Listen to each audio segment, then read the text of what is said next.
दोस्तों, बहुत पहले की बात है।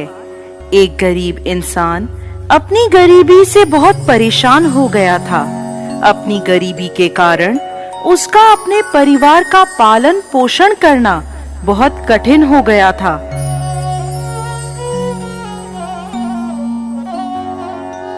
एक पत्नी और 2 पुत्रों के भरण पोषण के बोझ ने उसके मन में उथल पुथल मचा दी थी।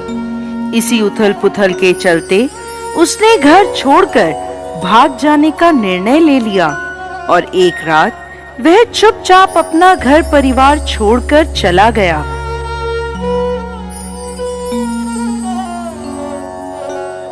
वो रात में बिना किसी मंजिल को निर्धारित किए चला जा रहा था। जब वह एक नदी के किनारे पहुंचा तो उसने देखा वहां भगवान बुद्ध अपने शिष्यों के साथ डेरा डाले हुए हैं।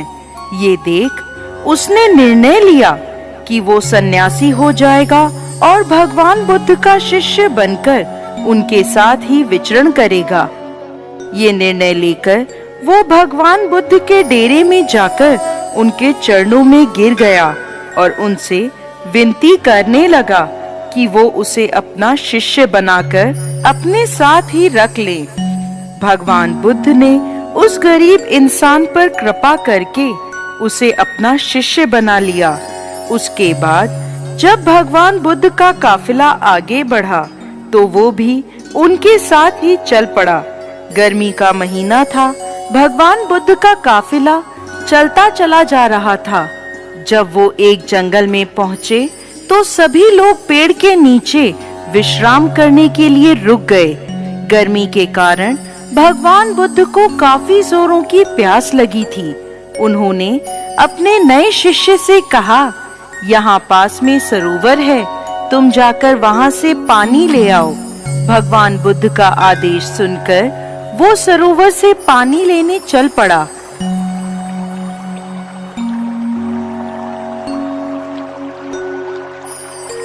जब वह सरोवर के पास पहुंचा तो उसने देखा कुछ जंगली जानवर सरोवर में उधम मचा रहे हैं। परंतु जब वो सरोवर के पास पहुंचा तो सभी जानवर डरकर भाग गए। उस शिष्य ने सरोवर के पास जाकर देखा कि सरोवर का पानी जानवरों के उधम मचाने के कारण काफी गंदा हो गया था। सरोवर का कीचड़ और सड़े गले पत्ते बाहर उभरकर आ गए थे। इतना गंदा पानी देखकर वो बिना पानी लिए ही वापस आ गया और आकर भगवान बुद्ध से बोला, भगवान, उस सरोवर में तो बहुत ही गंदा पानी था, उसे तो पिया ही नहीं जा सकता। शिष्य की बात सुनकर भगवान बुद्ध कुछ देर तक कुछ नहीं बोले। फिर उससे कहा, जाओ उसी सरोवर से जाकर पानी ले आओ। भगवान बुद्ध का ये आदेश सुनकर वो शिष्य पानी लेने चल तो पड़ा, परंतु मन में यही सोचता जा रहा था कि भगवान बुद्ध इतने गंदे पानी को पिएंगे कैसे। जब वह चलता हुआ सरोवर के पास पहुंचा तो ये देखकर चकित रह जाता है कि सरोवर का पानी निर्मल और स्वच्छ हो गया है।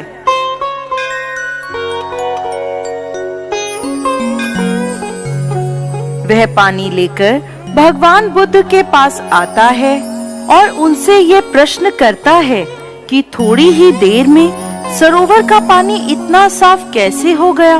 तब भगवान बुद्ध ने उसे समझाते हुए कहा, जब जानवर पानी में उधम मचा रहे थे तब उसका कीचड़ उभर आया था, परंतु कुछ देर शांत रहने पर कीचड़ वापस नीचे बैठ गया और पानी फिर से निर्मल हो गया।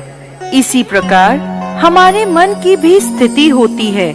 जीवन की भागदौड़ और कठिनाइयां हमारे मन में उथल पुथल पैदा कर देती हैं और तब हम गलत निर्णय लेते हैं।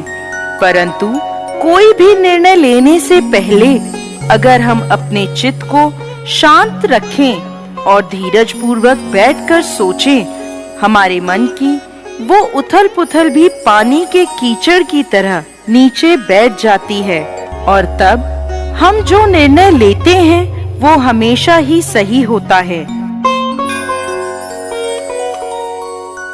इसलिए बुरे समय में इंसान को कभी भी धीरज नहीं खोना चाहिए। भगवान बुद्ध का ये उपदेश उसके समझ में आ जाता है और जब वो शांति से बैठकर सोचता है तो उसे ये आभास हो जाता है कि उसने घर छोड़कर गलत निर्णय लिया था और वो भगवान बुद्ध से आज्ञा लेकर अपने घर वापस चला जाता है। तो दोस्तों, कैसी लगी आपको आज की हमारी ये कहानी? हमें कमेंट बॉक्स में लिखकर जरूर भेजिएगा और साथ ही साथ हमारे इस चैनल को सब्सक्राइब जरूर करें।